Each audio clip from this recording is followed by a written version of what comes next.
Mr Deputy Speaker. In this condolence motion for Don Randall,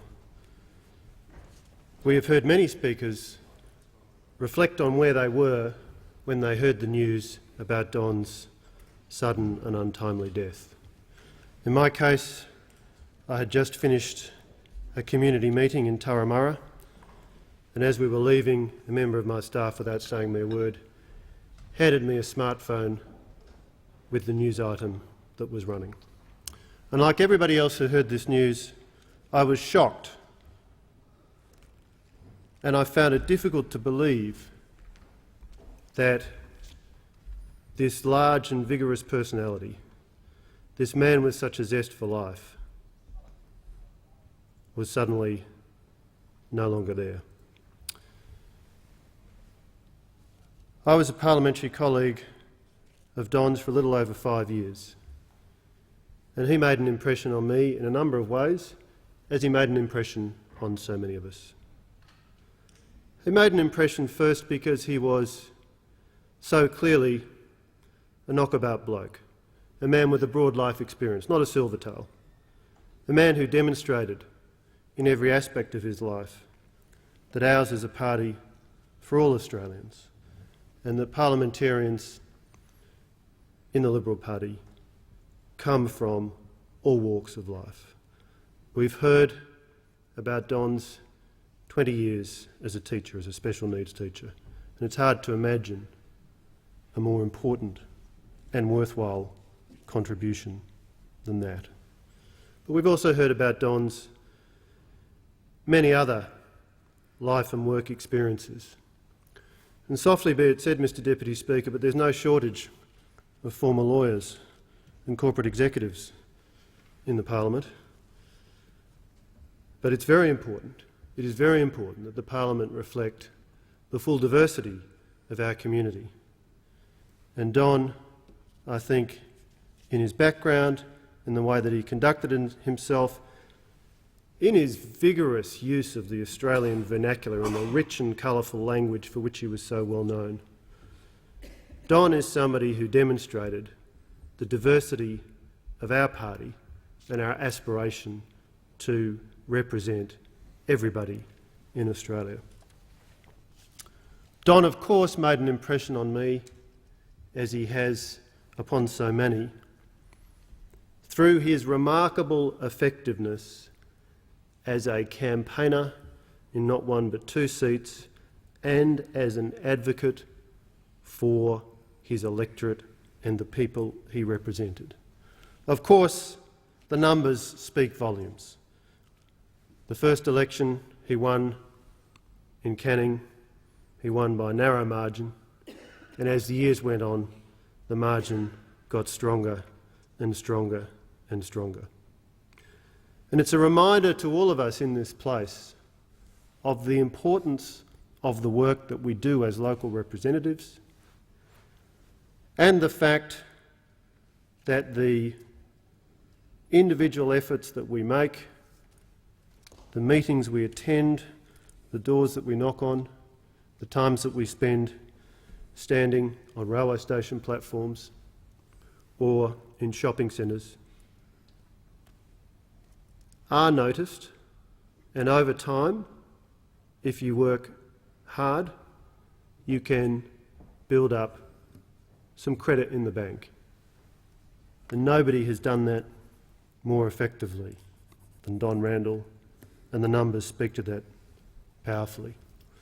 Mr Deputy Speaker, at its worst, politics can be pretty disappointing. But at its best, politics can deliver outcomes that no other process can deliver. And it is timely to be reminded in the life and work of Don Randall as a politician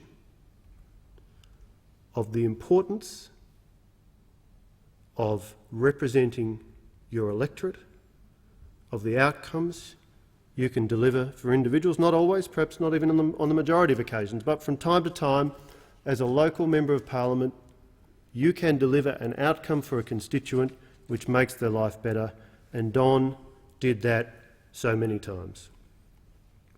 And one of the reasons he did it was, as so many speakers in this debate have remarked, because he was a fearless, relentless and consistent advocate for the interests of his electorate.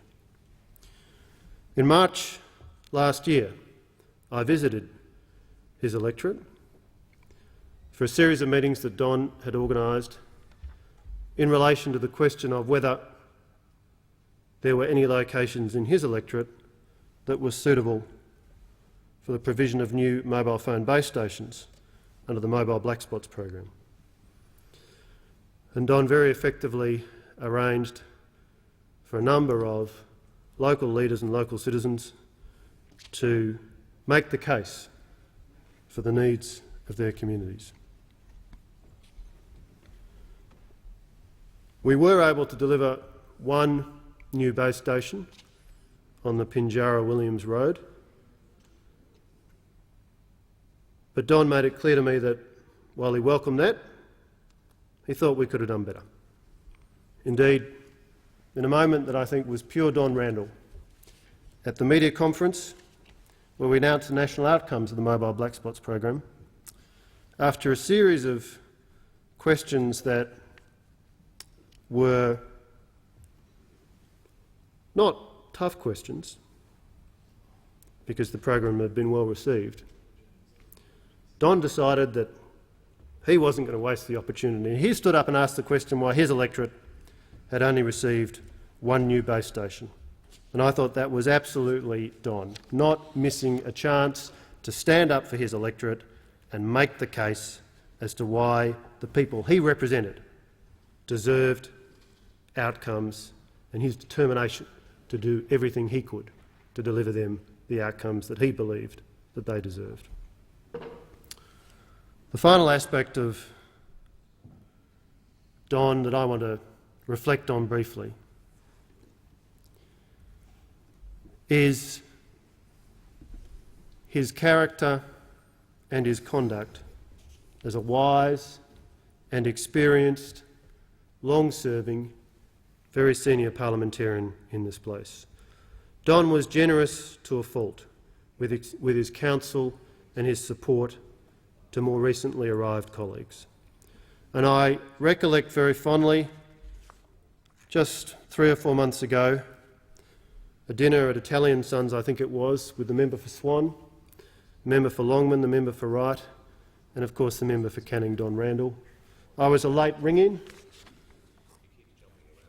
The table was a little too small for the group, but Don was very, very generous and welcoming, and it was a privilege to share some time with him then, as it has been a privilege to share time with him on other occasions during the all too brief time that I was able to be a colleague of Don's. Like all in this place, I'm saddened at his untimely death. I want to convey my sympathy to Julie, to Tess and to Elliot, and of course to Team Randall, to Chloe and the team. Don was known for having an efficient, hard-working office, and certainly on the occasion of my visit to the electorate, I was extremely impressed. I feel privileged to have had the opportunity to be a colleague and friend of Don's for a period of time. I only wish, Mr Deputy Speaker, it had been so much longer than it was.